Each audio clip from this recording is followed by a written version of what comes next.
for NIFOA, for Central New York chapter. NIFOA is the New York Forest Owners Association, and we're a volunteer organization. We have a booth over, I've seen some of you folks over that way, over in the International Foods Building. And we have DEC Forester there this afternoon, as well as another person like me who's a volunteer who will be happy to answer your questions. There's lots of literature there. Anyone's interested in managing their woods, it'd be a great place to stop and pick up some literature and maybe sign up for a free visit or whatever. But anyway, welcome to the, gosh knows what year farm show this is, but we've been doing it for a long time. And we have these seminars on forestry, and today we're going to listen to Brett talk about silva forestry, or silvopasturing. I don't even know what that is, but I suspect it has something to do with cows. But anyway, Brett is a CCE guy, which is Cornell Cooperative Extension. He's been with them about 5 years, and he is a forester, graduated from ESF, and I did too, but several years before him. You can tell my white hair versus his brown hair. Anyway, he was a forester all those years before he went to CCE, and now he's an educator with them. He operates out of Schuyler County, and that's near Watkins Glen. Okay, it is down that way. His family has a 260-acre farm.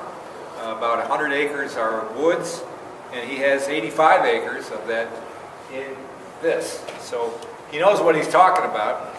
Again, he's our resident expert. So, Brett Chedzoy, right? Is that right? Chedzoy. Chedzoy. Yep. Okay. Brett, you got it.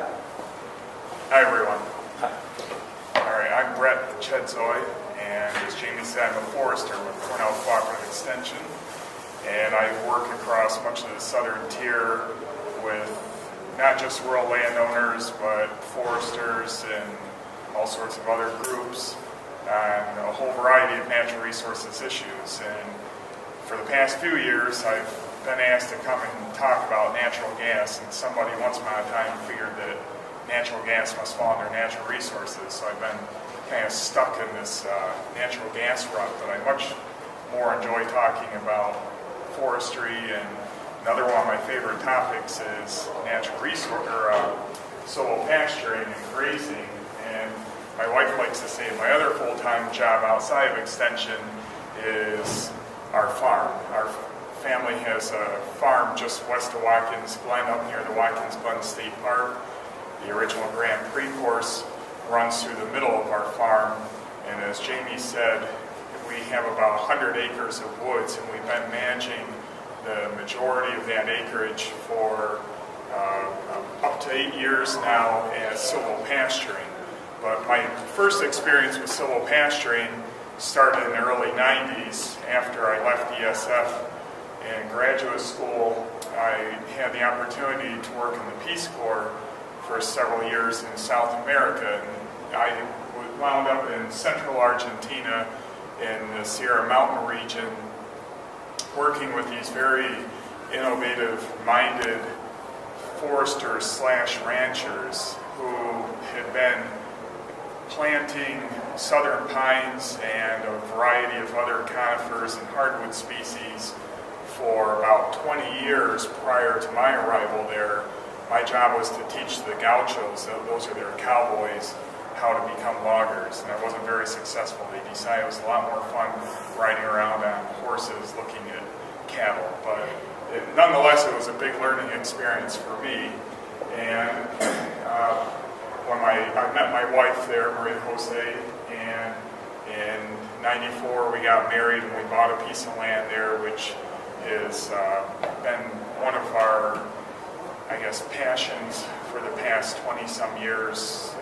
We have a young forester that manages the property for us, and we continue to do the afforestation with southern pines and cattle ranching and the combined, or the combination of the two, which we call silvopasturing.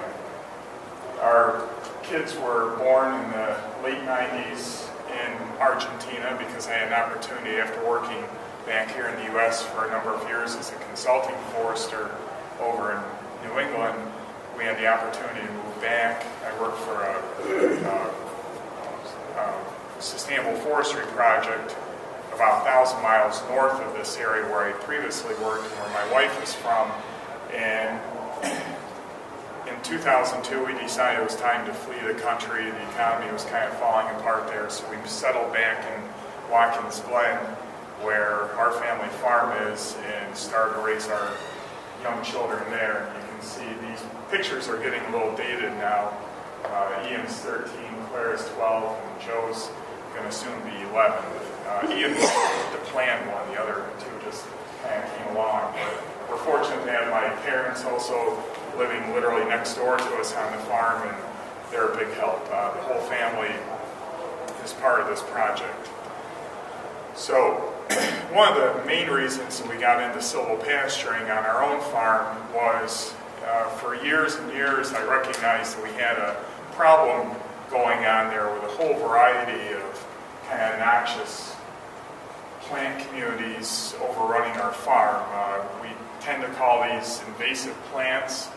Another term that foresters are using nowadays is interfering vegetation, because invasives by definition are non-native plants, but we also have a lot of native plants that have gotten out of sync with nature. For example, here the beach brush thickets, which had overrun parts of our farm.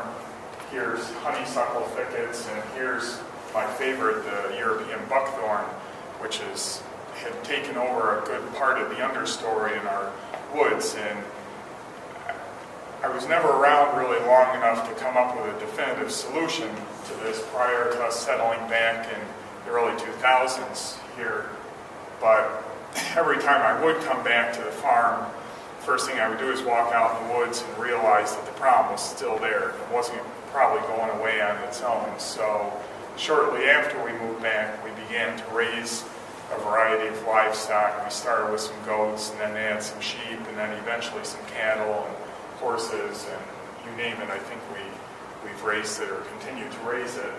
And pretty soon, though, I became increasingly comfortable with the thought of using the animals to do some of this control of these unwanted plants for us. And upon reading and studying, it became apparent that the animals could do a lot of this more effectively and more cost effectively than I could. The great thing about animals is they'll usually work for food.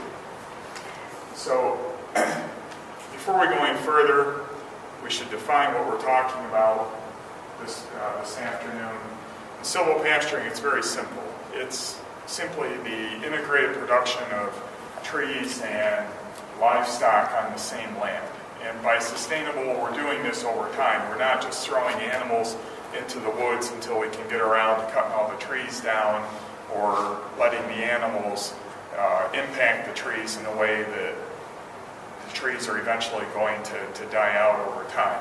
So this is something that's very synonymous with a term that we use in grazing management today, which is management-intensive grazing, where we're talking about short duration entries into any given paddock. By short duration, I mean anywhere from a day to several days at the most, with long rest periods in between. So we're not letting animals just run around the woods all summer. And that's really what got silvopasturing black eye in the first place, and consequently why in the 50s and 60s foresters and conservationists started teaching farmers to keep livestock out of the woods, because literally every family dairy farm and livestock farm, including our own, had 3 strands of barbed wire around the woods, and the woods was the area where we turned the animals out to run around in between milkings, and they had pretty much constant access throughout the entire grazing season in these wooded areas. And it's hard to find a woodlot today that doesn't have some past history, signs of a past history of grazing, the old barbed wire fences or woven wire fences or stone walls, stump fences. So this is nothing new, putting animals in our woods, but when we talk about silvopasturing, it's something very, very different than what has happened in the past here. This isn't just putting animals in an area where there's not much but dry leaves and a few ferns and sprigs of grass to eat, and we're not leaving them in there until they start causing destructive harm to the trees. And it's certainly not this. I'm not even sure what that's called. Some type of vertical mob grazing with goats or something. Silvopasturing is a little different than some of the other major agroforestry systems because we're combining and overlapping three areas of science: the pasture management, the livestock management, and silviculture, forest management together. And this intersection between the three is what we consider silvopasturing, versus some of the areas where you have an overlap of just two fields. For example, alley cropping would be you're managing just trees and forages without the livestock involved. So consequently, it's a relatively complex system, and one of the challenges here is that those of us on the grazing side tend to understand that half of the formula very well, and those of us that are woodland owners and foresters and forest managers tend to understand the silvicultural side of the equation well. And putting the two together is necessary to successfully implement silvopasturing. But with that said, I don't think that any of us necessarily need to be experts in both grazing management and silviculture, because those of us that are already grazers can go out and seek professional help for the forest management aspects of a silvicultural system by utilizing consulting foresters and other forestry experts. Likewise, foresters don't necessarily need to know everything there is about grazing livestock and fencing systems. They can rely on the grazer to do that part, but it helps when people understand at least a little bit of both sides. And that's one of the other big challenges right now, is that we're finding that there's a strong interest in silvopasture development here in upstate New York and across the Northeast, because it's something that really fits the landscape and has large potential in terms of acreage and economic impacts. The problem is that you go out and ask a grazer who's interested in converting parts of their property to silvopasture, goes and contacts the local consulting forester, and the first thing the forester will say is, that's nuts, don't do it, because for one thing, that's the bias that's bred into us since forestry school infancy, but many foresters don't really comprehend yet what we're talking about when we talk about the concept of silvopasture. So there's challenges for both sides, again, the grazers and the foresters, but those of us that are woodland owners or woodland managers, some of the areas where we're deficient is we often don't understand. Maybe we can tell a difference between a dairy cow and a beef cow, or a meat goat and a dairy goat, but there's many fine nuances within even a breed, and even within animals within a breed. So we have to understand their behavior and their nutritional needs, and we don't often understand, or we don't have a lot of experience building effective fencing systems or the other grazing infrastructure that's necessary for having animals in the woods, like a water delivery system. We're pretty good at identifying our trees, but not so much at all the other little green plants growing out there, particularly forage plants. We don't understand a lot of grazing terminology, things like mob grazing, management-intensive grazing. We don't know what the markets and the economics are often of these non-timber outputs from a silvopasture system. And then there's just a big learning curve of all these other things. The thousands of ways that animals can seem to get themselves in trouble. And really the only way you become experienced with that is to start small and develop your own learning curve. So one of the keys of silvopasturing, and what sets it apart from just turning animals out in the woods, is that we have to have sufficient quantity of good quality forages for the animals to eat. You can't just turn animals in the woods and expect for them to do well and meet their needs. And if you're not meeting their needs, that's where you're going to start running into trouble. Animals escaping from the fence, animals falling into poor health issues, and just all sorts of other problems. So consequently, these are not what we think of as silvopastures, where they're relatively unthinned plantations or hardwood stands that don't really have anything in the understory for the animals to eat. I mentioned earlier that there is a lot of potential here in this part of New York and even across the Northeast. And it's interesting to note that statistically there's more acres of forested pasture land in the United States than there is open pasture land. And that at first probably sounds a bit shocking, but if you think about the vast forested rangelands, the ponderosa and lodgepine areas of the West, as well as the southern pine forests and oak forests of the Southeast, you can begin to understand that silvopasturing is nothing new. It's widely practiced in many other parts of the world. Some of these are some of the oldest ecosystems or stable ecosystems in the world, like the cork oak days, areas of Spain and Portugal.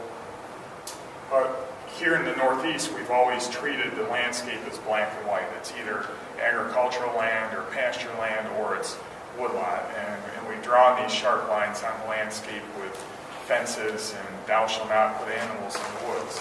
But if you look at our typical upstate farm, and this is a picture here of our farm. This is the Watkins Glen State Park Gorge. You can see here this rough mix. And by the way, we lease this farm here, and we lease the farm to the west of us too. But you can see on our farm it's roughly a 50-50 mix of woods and open pasture, which if we were to say, okay, those are our woods and we're never going to utilize it for anything other than production of timber, we would be missing a huge opportunity to increase the productive base of our farm. And in the case of our own farm, the woods are growing on essentially the same gentle slopes and good quality soils as the open land, but for whatever reason, it was a little too far back from the road. They never maintained it as open agricultural land. Likewise, we don't want to clear our woods because we recognize that we would be sacrificing many things that we enjoy about our woods at the same time. So it's kind of like having the best of both worlds, creating these silvopasture systems where we're able to have the benefits of both the grazing and the woods together. Here in New York, we can come at it from two directions. We can be adding pasture into the woods or woods into the pasture. That's to say, we can be enriching our open pasture lands through the incorporation of trees, and they can be relatively low-value trees like aspen or larch or pine or something just for shade, or they could be high-value nut trees or timber trees, walnut and oak and things like that. Those of you that have planted trees on your own properties will recognize that in many ways this is probably the more difficult direction to approach it from, especially if you have livestock grazing out there that wants to eat those trees. But it can be done, but there's a little more to it than just plopping little trees in the ground, walking away from them and expecting them to come up. Especially if you're planting hardwoods, vegetation control and pest control is critical for success, or else you're just throwing money away. But the other area that we can approach silvopasturing from is thinning out plantations or natural hardwood stands to create high-quality grazing conditions in the understory. And regardless of which direction, though, this is sort of what we envision is silvopasturing, where we have that stable and integrated and symbiotic and synergistic combination of the forages, the livestock, and the trees together. So this is probably where I should have started and talked about, okay, the old paradigm of keeping animals out of the woods. And that was good advice for the time, but the rules of the game continue to change, and we need to be willing to adapt with them. The frequent unmanaged livestock access in wooded areas cause this kind of a picture here, where you can see severe soil erosion, exposed tree roots, trees that have died or are in serious decline, and that's not silvopasturing, where we're just letting the animals run in the woods until they manage to kill all the trees and we convert it to something else. But today we have a whole lot of new tools at our disposal to keep animals where we want them. We have high tensile fencing, wide impedance fence charger, electronet, all sorts of portable fencing systems for better animal control. We have now these markets in many parts of the state for biomass and low-grade timber that we didn't historically have in this area in many. So if I want to go ahead and develop 50 acres of woods into silvopasture, that means a lot of tree cutting.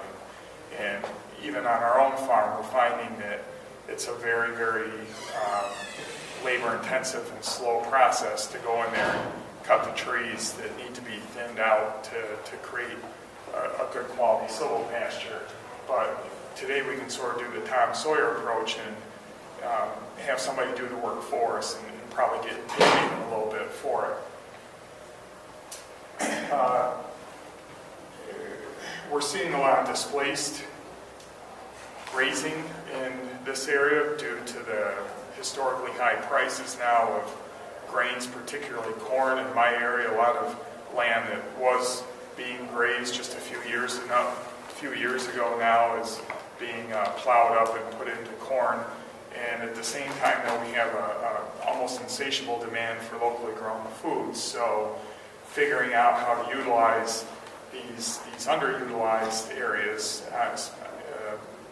our woodlots and these old overgrown pastures that are growing, for the most part, invasive plant species is an opportunity to expand our productive agricultural base in this area. And then finally, now is not a time to be a passive woodland owner. We have a lot of threats and negative pressures constantly being exerted on our woods. We have wildlife populations that are out of sync with nature. We have a lot of our woods have been mismanaged and high-graded and exploitatively harvested in the past. We have a number of invasive pests bearing down on us, including emerald ash borer and hemlock oleodelgium, and then, of course, all these other plants that are often shade-tolerant, very aggressive plants that form essentially a climax understory in our woods and really break that natural successional dynamic in our woods. And even though it seems radical to put animals in the woods, I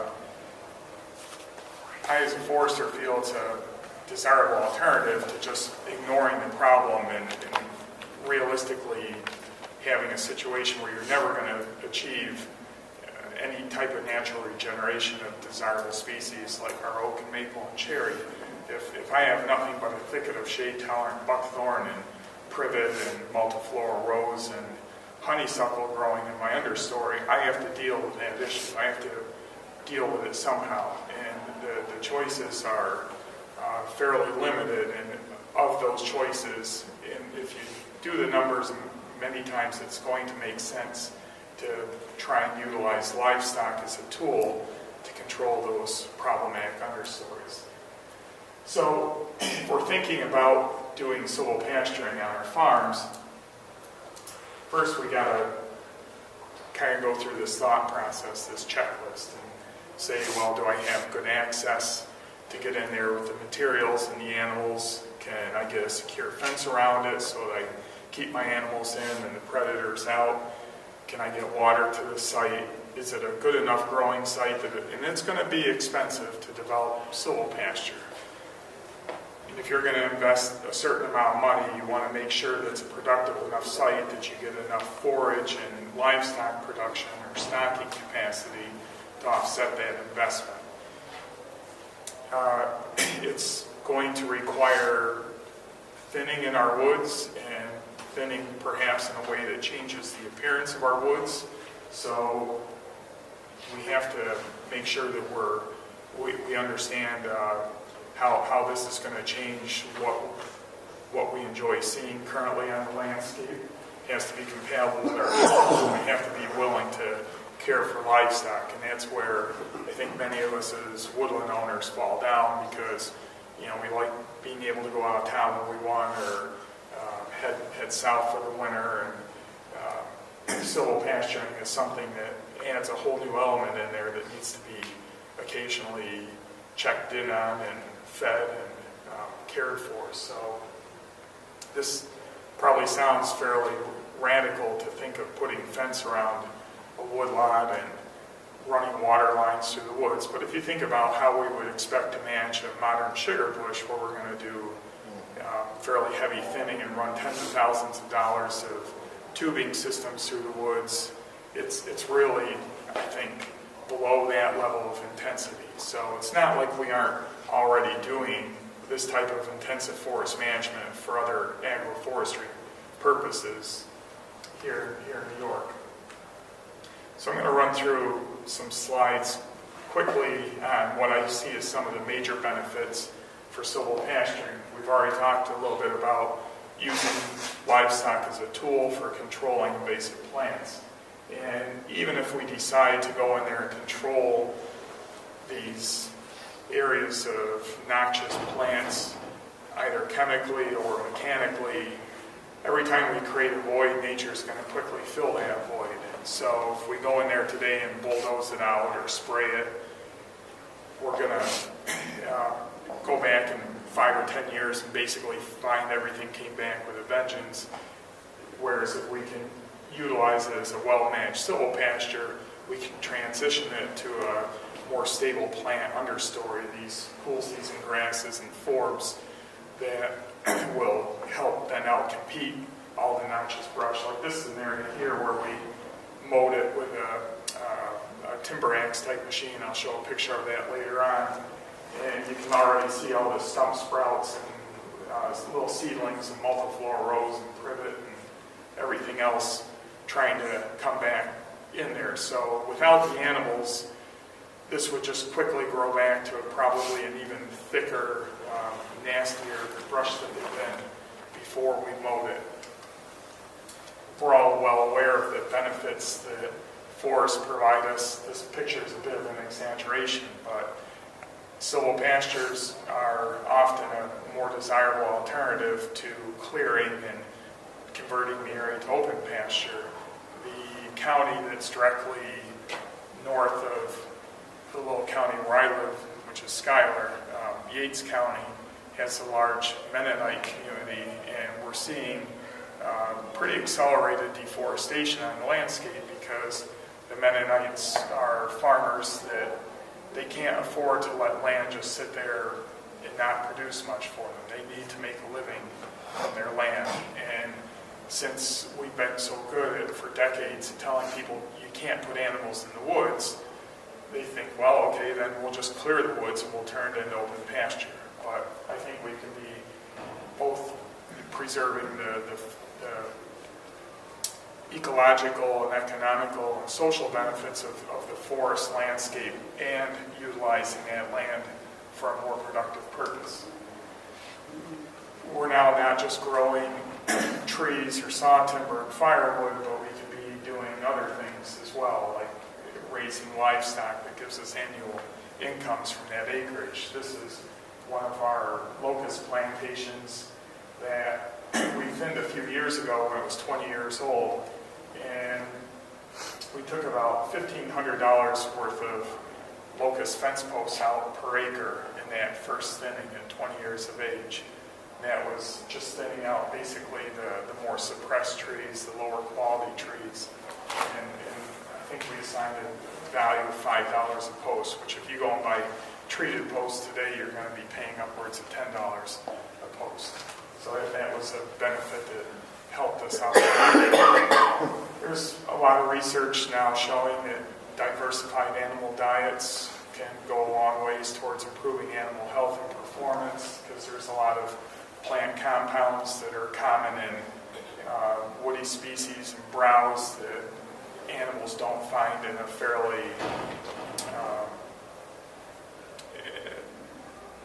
narrow species, cool season open pasture. So adding these diverse plants or these polycultures in many ways helps animals fight off parasites and maintain better health. And animals have strong sensory feedback, so we don't need to worry about telling them what they need to eat. They nibble a little bit of this and a little bit of that, and the ruminants are sending signals to the brain saying, eat more of this and less of that. Silvopastures can be thought of as extensive edge habitat, which those of you that are familiar with wildlife management recognize edge habitat as generally very high quality habitat that's used by a broad range of species. So again, versus just like deep woods or open pasture, we're kind of adding the best of both worlds, where we can have the forages, which is the food source for a number of wildlife, but also structure and shelter for them, the cavity trees, the down logs, the shrubs and things that the animals can hide and take shelter in. What happened this past summer in July? It was really hot. Got hot. It didn't rain. We went 30 days on our farm with no measurable rainfall. And those of you that do graze livestock recognize that orchard grass and other cool season grasses usually don't look very good by the end of July, especially when it's over 90 every day and it doesn't rain. And these silvopastures can be thought of as sort of a forage reserve to be grazing during the hottest parts of the summer. Not only does that shaded microclimate benefit ruminant animals, and ruminant animals often won't graze during periods of extreme heat, but you also have this smorgasbord of all sorts of green things, and that looks much more attractive to a goat or a cow than does some burn up brown stubble out in 90 plus degree heat. We use some of our silvopastures as living barns. Unlike coverall or a pole barn, they don't rust, rot, and depreciate. And we outwinter our cattle. We don't confine them anymore to a barnyard area, and it's partly because the two barnyard areas on our farm slope directly into Glen Creek, and Glen Creek then flows through the Watkins Glen State Park, which is the second most visited park in New York, and right into Seneca Lake. So we would be creating a real serious water quality issue if we had a big muddy barnyard. And we used to do that when our herd was smaller, and it was such a problem that we knew we had to try something different. So instead of building little shelters all over the farm, which we soon realized cattle didn't need, we just watched the forecast and moved them into these areas where we set up round bales. We're rotationally grazing round bales all winter, just like we're rotationally grazing them on forages throughout the spring, summer, and fall. But in the winter, they can go into these dense conifer plantations. This one has since been thinned. Or again, in the summer heat, they can get in here into these areas of these silvopastures with a dappled shade and be much more comfortable than if they were standing out in the extreme heat.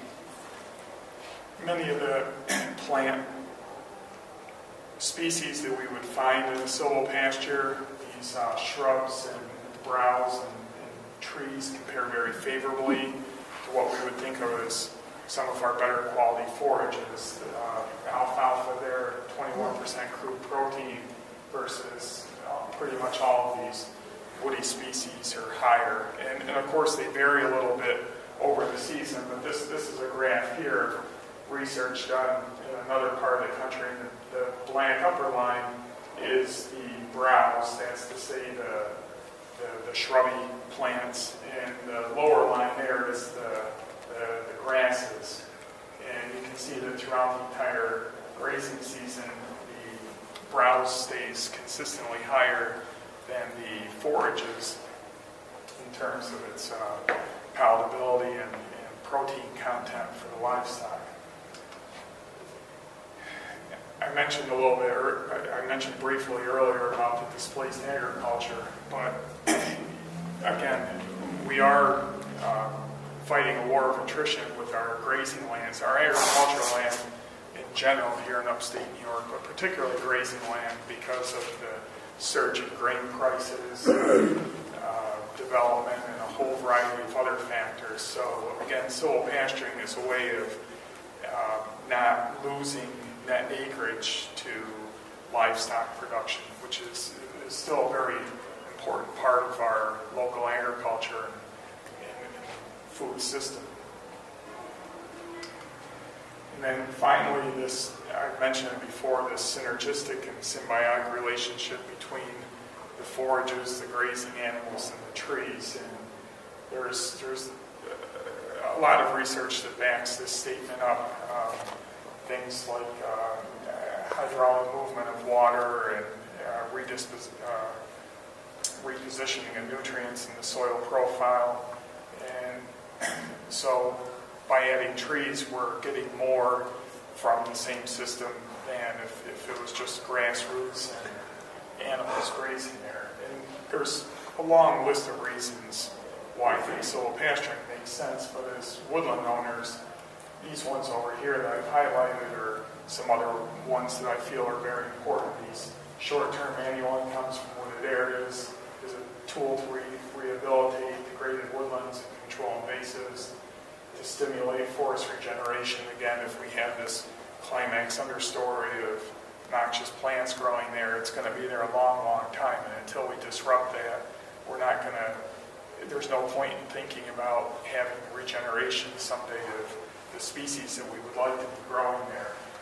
Some of you may have noticed in the news last week, the state senate passed a bill to amend the ag assessment program language, which is our tax abatement program for agricultural land, and it's expected they'll be doing the same soon with 488, which is our forest tax law for forest land.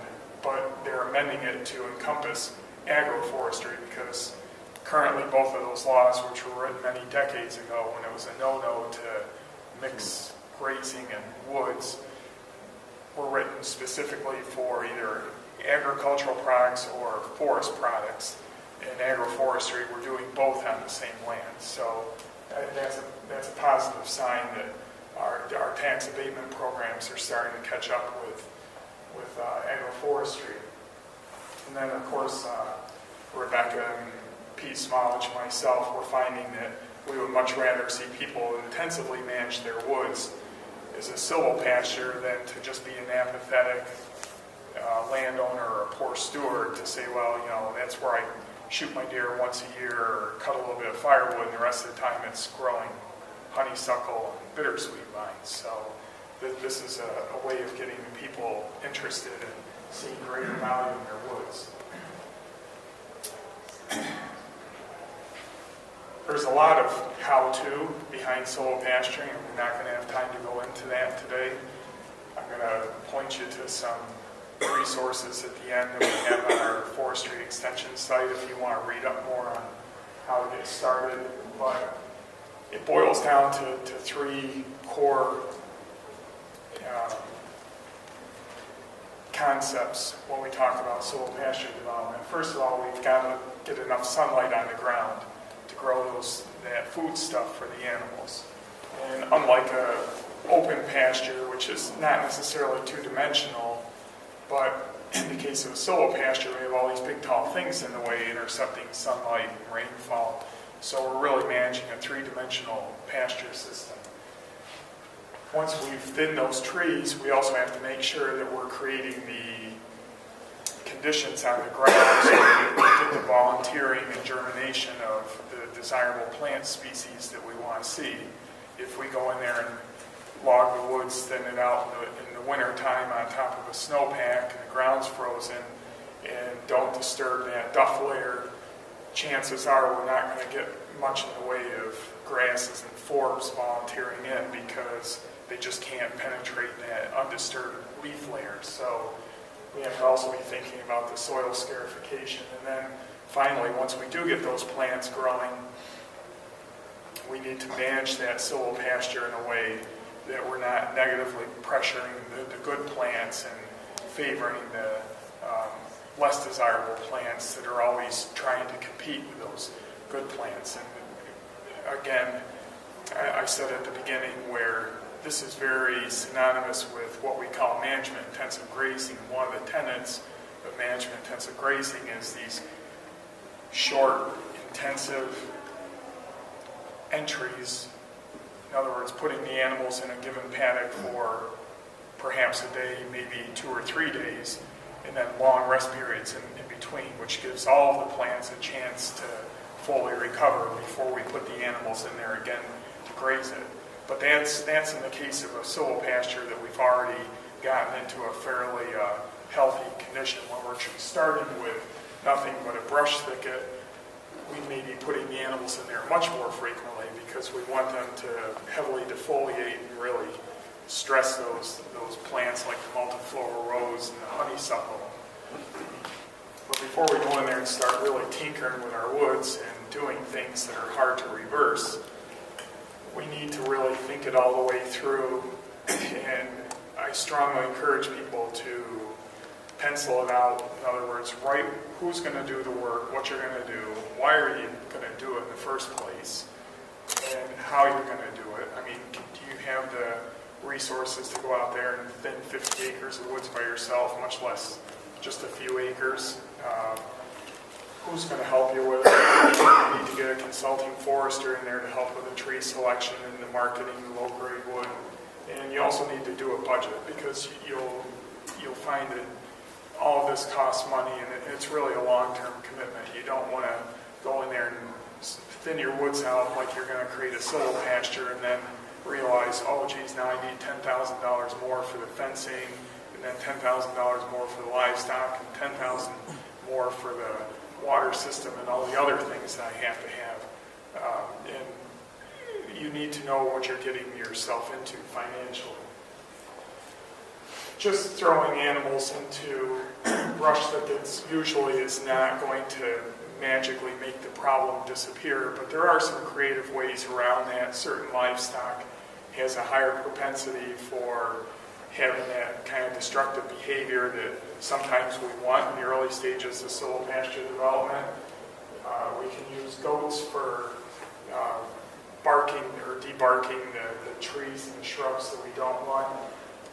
Pigs are very effective at rooting up. This was a multiflora rose and barberry patch before the pigs got in there, and then even some species of cattle like the Highlands are pretty, they have a behavior where they like to trample and knock over stuff, and it's fun to watch these guys push over saplings, and then the goats climb on top, and then they get catapulted when the cattle walks off it. But putting multiple species like this together often works better than one species, but you have to know what the costs are of adding additional species. You can get a cow fence around a patch of brush pretty cheap, basically some step-in posts and a single strand of hot wire, but making a goat-proof fence or a pig-proof fence is another issue. So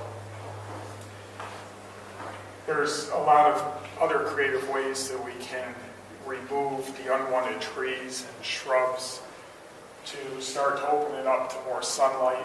These were some large buck that we had all these old pastures on our farm that were overrun with these large buckthorn trees, and they're too small to really log for biomass, and they're too big to mow with a heavy type mowing machine.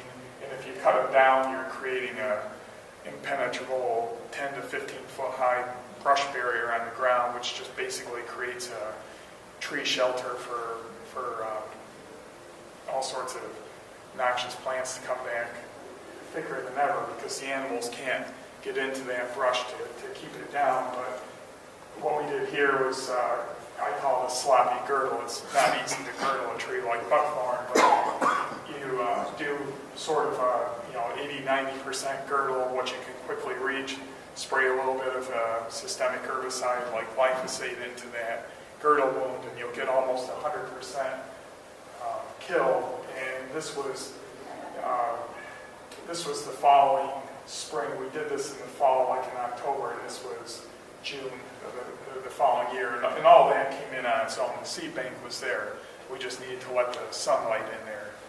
And even in the woods, like here's a hemlock tree, and if you were to cut that hemlock tree down, you'd spend half an hour limbing it, or you just have this huge limby mess on the ground that would create, again, a shelter for honeysuckle and buckthorn and stuff to come up through. But by girdling it, we're killing that tree that we don't want there, but in sort of creating wildlife habitat at the same time, and the tree just slowly decomposes and rots back into the soil. I had mentioned that we've used some different types of heavy-duty forest mowing machines. That's one called the timber axe, which has like a rotary knife head on the front mounted on a skid steer. And this is what we were starting with. You can see the trees sort of hiding in the jungle there. This is multiflora rose and privet, and all this dark stem stuff is European buckthorn. This was about a month after mowing, and you can already see the volunteer responsive grasses and sedges and forbs there, and the area in the background, which we didn't mow yet, and how dark that is and dense compared to the foreground. And we were able to leave the oaks and hickories and things that were already growing there. And then this is the following spring, and as you can see, it's starting to green up more on the understory. And we still need to do some follow-up cleanup things that the machine missed, but that's a whole lot cleaner than going in there and cutting this stuff by hand. It's a lot easier on me too. My wife already thinks I spend way too much time working on the farm. This is another machine that we use this year called a Fecon, and unlike the timber axe, it has a kind of a stump grinder head on the front, so it can get into the soil a little bit more. And it's a better machine for where you're going to have animals walking, so you don't have those little sharp stumps. And also creates a nice seed bed that if you wanted to go in there and broadcast something, although nature's, in this case, it's surrounded on two sides by pasture, so there's plenty of seed there. I see you're missing one key component in your land compared to mine. Land biscuits. Rocks. Rocks, yeah. Well, these are real cobbly gravel soils, but the neat thing about this machine is it can handle field stone. I mean, he's not going to sit there and pulverize stone all day, and it's inexpensive. They're charging you by the hour, so you want to make it as easy as possible. But there's other types of, like there's another machine called a Brontosaurus, which is basically that type of a head mounted on an excavator boom, so it can reach down between the big rocks more easily. So there's a variety of these types of machines. The reason we use these machines is to go in there and get this huge volume of garbage down to a height where we can then manage it with the livestock. But without the livestock, it's just going to go back to what it was before and do it fairly quickly. So often we have to use a number of different methods and a number of different tools, but the end goal is the same, and that's to create this stable system that is good for the livestock, it's good for the land that we're caring for, and it helps put a little money in our pockets too. And if we're not being attentive to that, it's not going to be sustainable. If all we're ever doing is spending money, sooner or later we're going to run out of money, and that's not sustainable. So I mentioned some of our online resources. This is our statewide forestry extension website, forestconnect.info, and we have a whole silvopasture section on the publications page now, including this guide to silvopasturing in the Northeast, which is about a 30-page technical document. These sites are on this handout, which is on the front desk. You can grab. You don't have to worry about writing this stuff down.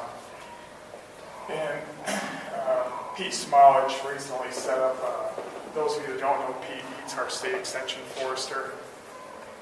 Pete set up this online forum, silvopasture.ning.com, where people can post things that they've tried and seem to work well, or things that they've tried and didn't seem to work well.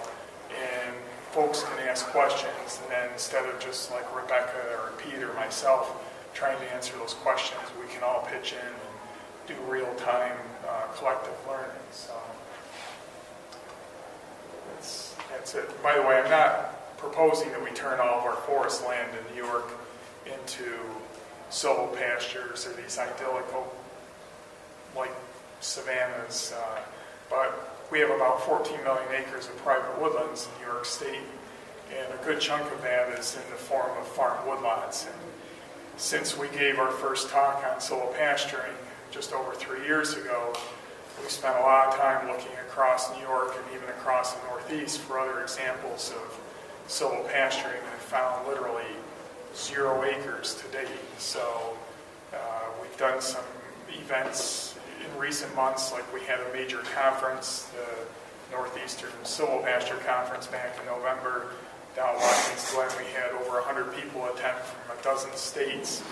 And we're finding that there's a strong interest there. It's just that we're starting from scratch, so to speak. So